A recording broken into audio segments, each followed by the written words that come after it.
Hi guys, welcome to another episode of Words of Ages. Today we're going to be talking about the many draining habits to let go if you really want to be happy. We first make our habits, then our habits make us. This may look good, sound good, and maybe even feel good at first, but it's not serving you well in the end. I'd hear this thought in my head over and over again and still not believe it. But it had persisted ever since I started questioning the status quo in my life. And I don't mean a loud, in-your-face, obnoxious line of questioning, but rather a gentle, curious whisper that asks, well, why does it have to be this way, if I may ask? Questioning the status quo is not a novelty in our modern society, but here's the thing. I was questioning the good stuff, like great habits that I grew up with, and ideals that are the foundation of my value system. In a sad way, the thought made sense. Every time I'd furnish going through motions of one of my great habits, I'd feel drained, in a funk, out of sorts, exhausted, but not in an accomplished kind of way. So I started adjusting my autopilot habits, and I'm already feeling a shift towards serenity. I suppose this is the counterintuitive inner work that makes self-discovery so much fun, right? So ready to question some of your great habits too? Check to see if you fall in the trap of a great habit that may not be serving you well. The habit of working hard at the exclusion of everyone else. For the first 6 years of my corporate job, I was a complete workaholic. Those first years were also the least rewarding financially and emotionally because I neglected the more essential aspects of building a career, such as creating relationships and building trust. Most of us are hard workers and we identify a sense of pride with it too. It's how we were brought up, it's what society expects and rewards. Just beware of the trap of hard work, especially if you're using it as a band-aid on something that hasn't given you results, such as working even harder to get ahead at work or to please someone in a relationship. So pause long enough to examine the big picture and the situation at hand and question your current approach. Is more work really going to give you the results you need? Maybe not. The habit of taking care of everyone and everything else first.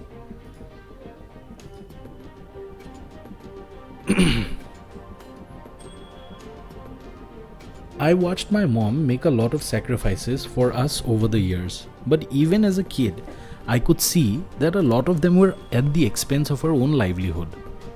I noticed that this made her bitter.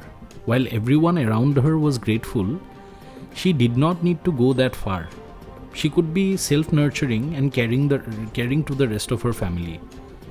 You may be a loving mother or father or sibling, caring and giving, but to a fault. You take care of everyone and everything else, even the laundry and the dishes, before taking care of yourself, sometimes at the expense of it. You're sacrificing your own well-being because you don't want to seem selfish. So know that this sacrifice does not earn the respect or gratitude of others. Being a good role model does.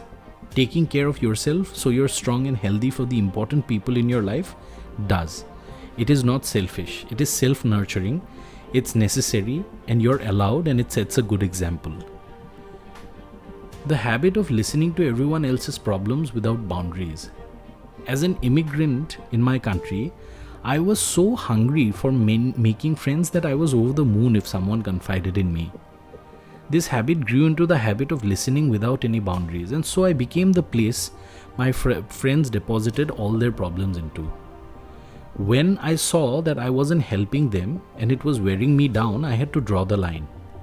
Listening is a gift, and if a friend needs to be heard, if a parent needs to voice his concern, if a spouse needs to vent about work, if a co-worker needs to complain, who better than a great listener?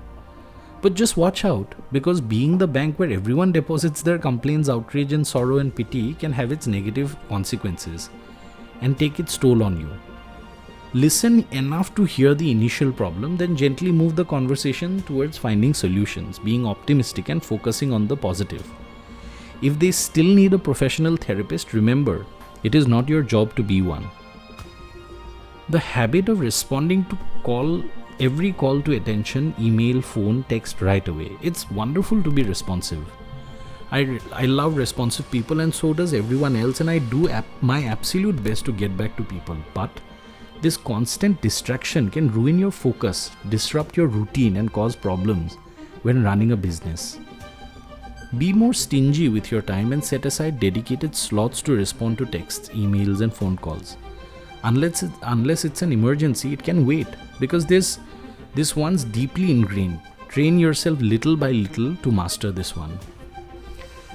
The habit of offering your expertise, products, or services free or cheap to friends and family. My sister-in-law is a doctor, and her generosity towards my family's health questions knows no end. Sometimes I feel that we abuse her medical expertise. Whatever side of the situation you may be on, giving or receiving the deed, going too far, can have an adverse short or long-term effect on the relationship. Set clear boundaries. Give and ask for respect in this regard. It's totally fine if you don't want to offer your services or products at a discount or free just because people are related to you. It makes you a professional, that's all. The habit of getting straight A's in every class in your life. The A student dilemma. Every culture and society praises the A student and frowns on the C student. As a straight A student myself my entire life, I can clearly see that it robs so much happiness and fun out of my life. If I could go back, I'd settle for B and more fresh air and yoga. Thank you very much. So decide first if you really want to go to university or graduate school. Then define your measure of success and stick to it. Learning and applying the knowledge is way more important than the final grade from your teacher, so focus on that. The habit of doing everything for your kids or students or elderly parents, it's one of the most toxic traits ever. Because like my mom has an aunt who still cooks and cleans for a 35-year-old daughter who's a perfectly capable woman. Do you do everything for others instead of showing them how to do it? Sometimes people need help, but if you condition them to having you do it all the time, they never become self-sufficient. You do them and you yourself a disservice. So what to do instead? Before doing the next task for the person you're helping, ask them if they need to learn how to do it. Start teaching and showing more and doing less. The habit of pleasing others at the expense of your own dreams and desires, it's the hardest part of quitting your job and starting your business it's going against your parents' wishes for you. It was hard for me, especially because it absolutely and positively the only right path for me. We are coordinated to say yes to please our family and loved ones. This can be detrimental to your happiness if you happen to want something else. So be true to yourself. You can still be kind and gentle towards others, but you get one life and your dreams and desires are your business and they deserve your best shot.